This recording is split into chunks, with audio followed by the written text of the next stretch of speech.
Всем здравствуйте! Вы на моем рукодельном канале, где всегда можно найти интересные идеи для творчества. С вами Любовь. Моя подруга работает в кафе. Оно современное и уютное. Кухня – это то место, где создается волшебство вкусов. Фартук для них – важная деталь одежды. В нем приходится работать 12 часов в день. Поэтому сегодня мой проект не про стиль и красоту, а про удобство, практичность и прочность. Подруга попросила сшить 10 фартухов для работы на кухне. С учетом вышеперечисленного я выбрала ткань средней плотности в клетку. Это самое практичное решение. Переплетение серых оттенков и кораллового цвета отлично замаскируют незначительные загрязнения, муку или брызги воды. Ткань отлично комбинируется с другими цветами. Если нужен фартук для дома или на подарок, можно сделать комбинированный вариант. Это придаст фартуху стиль и оригинальность. Стирать ткань перед пошивом не буду, но декотировку сделаю обязательно.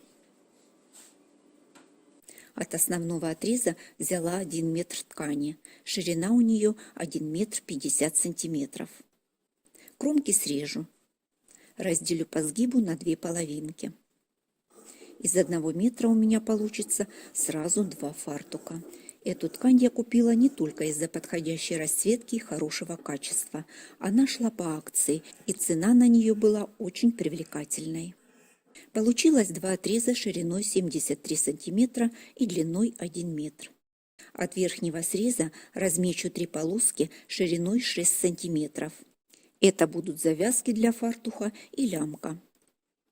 Чтобы разрезать четко по рисунку, ткань не складываю, режу полосы на всю длину. Такие же полоски я отрезала и на второй части ткани. Остаток складываю вдоль по центру. Длина отреза осталась 82 сантиметра. Из него буду кроить основное полотно. Складываю вместе сразу 2 части.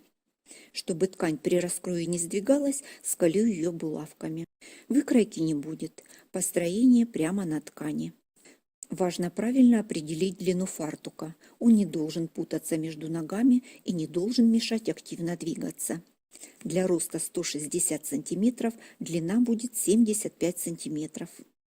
От верхнего среза откладываю 26 сантиметров. Это высота нагрудника. От сгиба откладываю ширину 25 сантиметров плюс 3 сантиметра на припуск. Делю пополам. Получается 14 сантиметров. Провожу вертикальную линию до пересечения. Опускаюсь вниз по этой линии на 7 сантиметров. Ставлю наметку.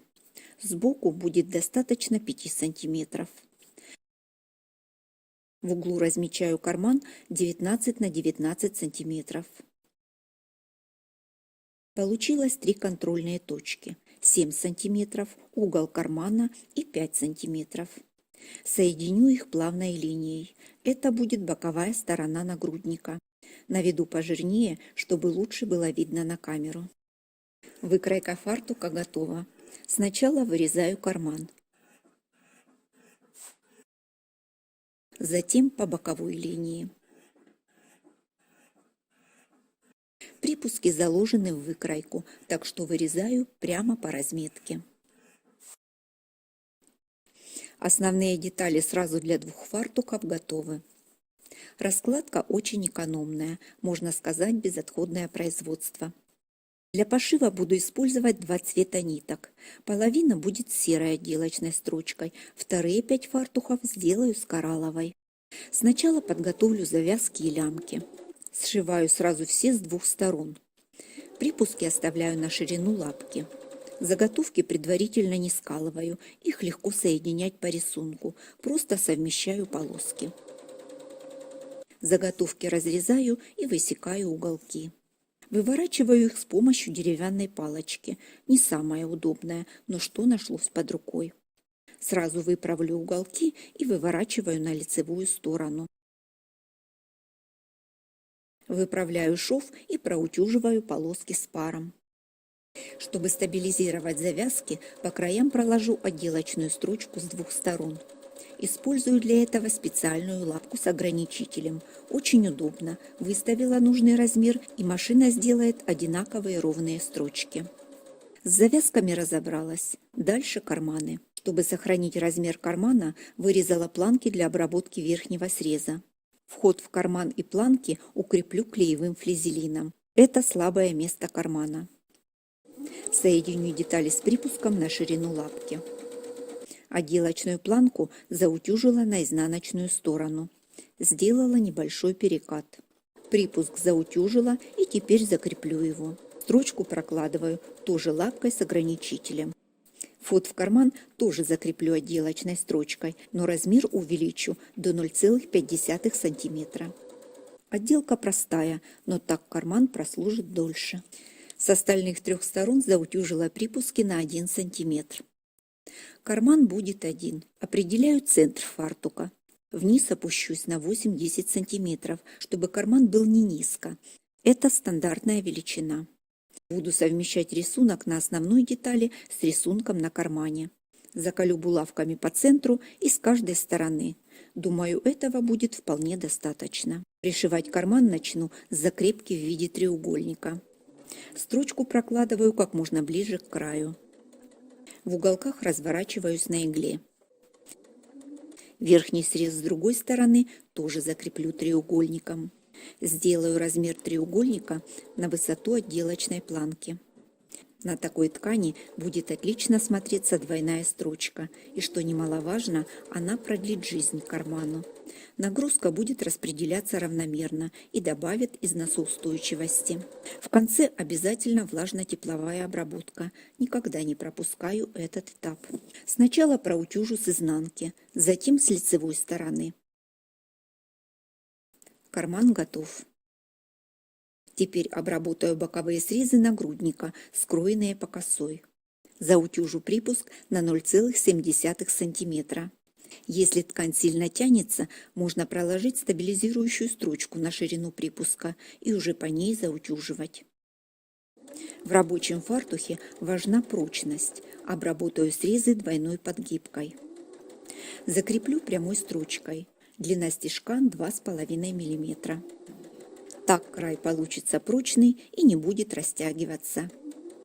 И опять влажно-тепловая обработка. Ткань примет нужную форму, и швы станут на свои места. Теперь обработаю верхний срез нагрудника и для начала укреплю его флизелином. Так нагрудник будет лучше держать форму. Заутюжу край сначала на 1 см, потом еще на 2,5. Подгибку заутюжила. Длина лямки в моем случае 58 см. Отрежу нужный мне размер. Чтобы не было утолщения, вставляю лямки рядом с подгибкой, располагаю их под углом. С другой стороны угол наклона в другую сторону. Фиксирую булавкой. Пришивать начинаю от края лямки. Небольшая закрепка, дохожу до края. Разворачиваюсь на игле и прошиваю подгибку до следующего края. Опять разворачиваюсь на игле и еще раз прошиваю лямку. И закрепка. Поднимаю лямку вверх и закреплю отделочной строчкой еще раз.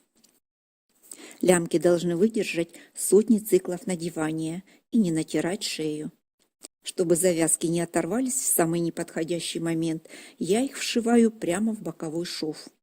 Заутюжила припуск 2 раза по 0,7 см. Сначала вставляю завязку внутрь подгибки. Вставила тоже ниже обработки, чтобы не было утолщения. Зафиксирую булавкой.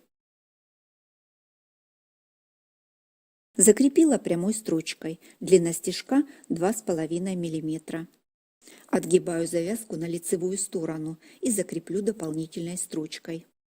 Такой замок распределяет натяжение ткани и делает соединение очень прочным. И опять утюг в помощь. Боковые срезы тоже нужно проутюжить с паром. Подгибка низа – это завершающий этап, который определяет, насколько аккуратно изделие будет смотреться в движении. Оптимально в рабочем фартухе край должен быть выше колена на 5 сантиметров.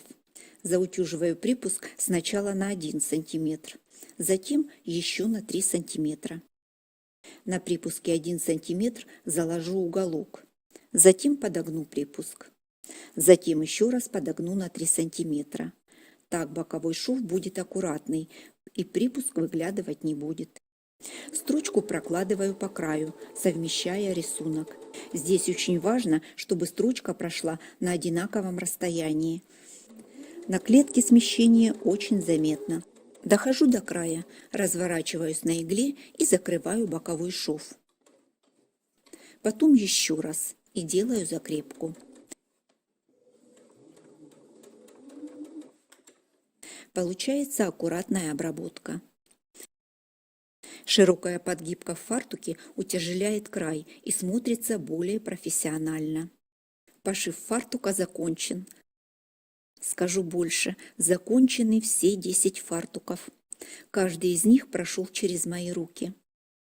Осталось аккуратно сложить, упаковать и подготовить к отправке. И уже завтра они отправятся в дорогу. Им предстоит долгий путь в Польшу. Там они станут частью рабочих будней и долгих смен в кафе у моей подруги. А если хочется более домашнего или подарочного варианта, всегда можно сделать акцент на цветных вставках, добавить небольшие детали. Они подчеркнут стиль и добавят оригинальность. Сделанные без спешки, с вниманием к деталям, они долго будут радовать тех, кто будет их носить каждый день. Именно такие простые вещи и создают ощущение уюта.